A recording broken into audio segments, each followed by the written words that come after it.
And Parsons is about to be pushed away right now. The front row, Bob Ciccone, Jim Keeker, but remember, Jim goes to the back of the pack. In row number 2, on the inside, Kevin Olson and Terry Winnie. In row 3, Jim Mahoney, Rich Vogler. In the 4th row, on the inside, Mel Kenyon, Steve Lachaw starts outside. In the 5th row, Mac McClellan, number 5, and Johnny Parsons Jr., but he goes to the back of the pack. In the 6th row, Russ Gamester in 46, Tom Bigelow in 16. In the 7th row, Stan Fox in 7, Jack Calabrese in 66. In the 8th row, Dan Borst in 7, and Robbie Flock in 3D. In the 9th row, Brian Caruso in 23C, Mark Gerke in 74. Row 10 inside, 20, Kenneth Nichols. Outside, 97, Michael Lang. And the 11th row, Jim Alvis inside number 9, outside Rick Burdine in 48. And row 12, Don Tyler in 18, and Dick Pohl in 25. What they've done is they don't cross the cars. So the guys that were like from the 5th row back behind Parsons have all gained 2 spots already because they moved straight forward. Keeker's gone and Parsons is gone. That moves that line straight forward. So they've already gained some spots. The furled flag being displayed right now, indicating one more lap, and the work continues in the pit area. Parsons is being pushed away. There is JP. And John is being pushed away, so he will go to the back of the pack and should have rejoined the pack by the time they get the green flag. The field now rolls into turn 2, and there is JP exiting the pit area. The pace car has turned off the amber lights. Pancho Carter pulls the Hardee's ESPN pace car away, and the field now belongs to Bob Ciccone. We have had no repeat winners, so could it happen for Bob Ciccone this evening? He has won earlier this year. Well, it could happen. He's got an excellent spot to start. We've got Ciccone starting. We've got Terry Winnie on the outside now, but right behind him is Vogler, so it's going to be a tough one to win. The green flag is out. Now, once again, this does not mean we'll be racing unless they go down the backstretch in racing formation. Will he go to the yellow? Will the yellow come out? No, the green stays out, so the race is underway. Down the backstretch, it remains green, and look at that battle up in front. And look at Lachaw. Lachaw in the black deuce, the black number 2. Lachaw has moved to 4th already. He is overdue for a victory. And he wants it bad. Look at him. You can see how hard he's driving.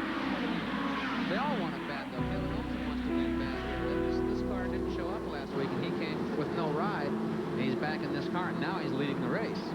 Kevin Olson leads down the backstretch, but look at that battle for 2nd, 3rd, 4th, 5th, 6th, and 7th position. Bob Ciccone there on the inside, but in 2nd position is Terry Winnie in 23. Terry Winnie, but now he loses a couple of positions.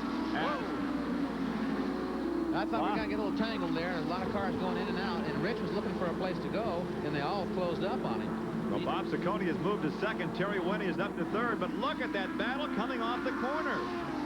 Look at the cars that are up front. We've got there goes Ciccone on the inside. Ciccone takes the lead. Moving to 3rd is Vogler. Vogler now moves to 2nd. Boy, look at him coming off the corner. He had some speed off the corner. Now, if nothing happens to Rich, I'd say he's gone because he was fast. A problem, and that is Ciccone. Bob Ciccone, perhaps a drive shaft problem again. He coasts off the 2nd corner. He got the hand up. Now, can he get off the track, or will this prompt a yellow? He's going to stay on the racetrack, it looks like, and prompt a yellow. But the guys behind did an excellent job. So there is your leader, Rich Vogler. The yellow is now out. The yellow is out. 4 laps now complete. We revert back, so we have 3 laps now complete. And Vogler waving. And we'll go back on the lineup, and the guys who had just got a spot that lap will lose that spot back because they have to go back to the last green flag lap to get the rundown.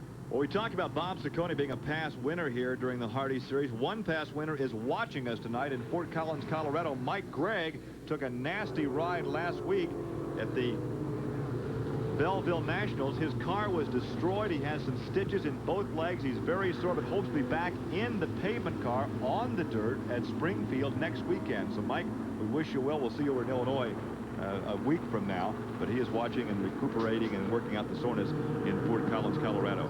That's the day after the championship Silver Crown race, which you'll be driving in as well. And there is a look at Bob Ciccone, who is now in the pit area.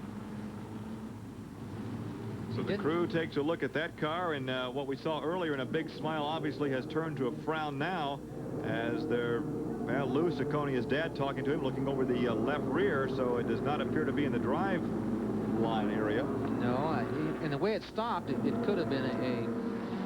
the light blue number 97 of Michael Lang, a former go-karter who made the transition to midgets. There's also number 20, that is Kenneth Nichols. And number 9 is Albus. So a good battle right there, and that is John Murphy, I think, in the 70 car. 23 car. Is that 23 car? The 23 car. That's our friend from Massachusetts, Brian Caruso. Brian Caruso. Now, that is an unlikely place for a race driver to come from. I mean, I realize you left Massachusetts as a young child and went to California, which is where you're supposed to be if you're going to be a race driver, right? Well, it's supposedly yes, but there are car owners and drivers. Now there goes Alvis on the inside, and he is trying to make a pass of Kenneth Nichols. Can he make it stick down low? Very close, coming off the corner. And look at it, 3 wide as Michael Lang stuck his nose down low. No room for mistakes there, Gary. And now Michael Lang tries the inside groove, trying to get by Kenneth Nichols. This is the kind of racing you get. You get 4 evenly matched cars. Oh, a problem. A problem on the backstretch. There's a car back there. That was Robbie Flock in the number 3 car, I believe. That's what it looked like, the color, yes. That goldish car. When you get 4 evenly matched cars like this, then it's up to the driver to find the right way to go. Well, your leader now is in traffic. He pulls alongside Rick Burdine in 48, pulls up behind Mark Gerke. Now watch the horsepower of this Cosworth. Look at the horsepower. It just drives right by these guys. Vogler continues the lead as he has completed lap 21, working on lap 22. And there's a 3rd, 4th, and 5th.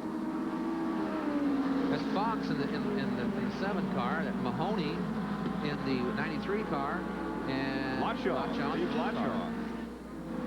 That should be a good battle there. That should be a real good 79 USAC Midget champion. Also, here's one for you, trivia question. A 1962 National Quarter Midget champion was Steve Latshaw, who finished 3rd that year in the quarter midget standings. Everybody knows that. Pancho Carter. That's because you saw the picture earlier, that's why. Oh. They're having a hard time here because, like I said, Mahoney runs this racetrack right. He runs up top, a lot of momentum, and unless you're really going fast on the bottom like Fox was trying there and hooked up, you can't get by a guy unless you can get close enough to motor him entering the corner like right here. Here he goes on the inside, and Fox may have 3rd position, slides back up almost. We've seen that happen last week. We've seen it happen tonight. 2 cars, one simply comes down or stays in the groove. The other slides up and they get together. And that's almost happened again. Well, you have to know who you're racing with and trust a guy that he's not going to do that, because a lot of guys would be moving up the racetrack as that race car was coming up towards them. Tries him to the inside again. But he has to tuck in behind him coming off that 4th corner now.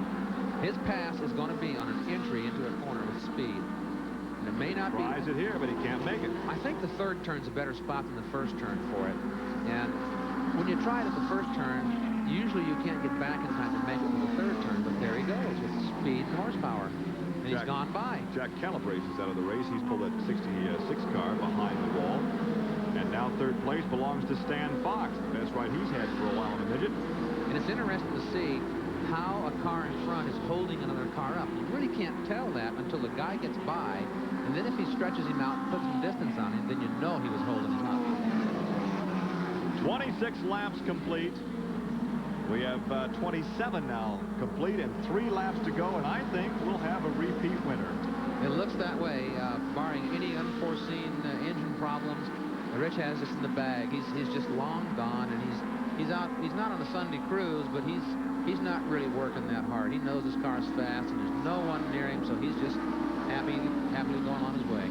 Well, it's very difficult to get hand signals here from the crew members, but he has experienced enough to know that through his hearing, there's no one close behind, no one challenging right now. No, and plus he's been through a lot of traffic, so he knows that there's lapped cars between he and the next guy. So it's all over but the shout, and so you white flags out one more time around. 5/8 of a mile. The banking is 13 degrees here at Indianapolis Raceway Park. Vogler still working that steering wheel, though, having a good workout in the Brian Pepsi Jonathan Bird cafeteria car, and half a lap to go. Good Cosworth car. And he will add one more victory to his total in his quest to become the winningest driver ever in USAC competition. There is the checkered flag for Rapid Rich.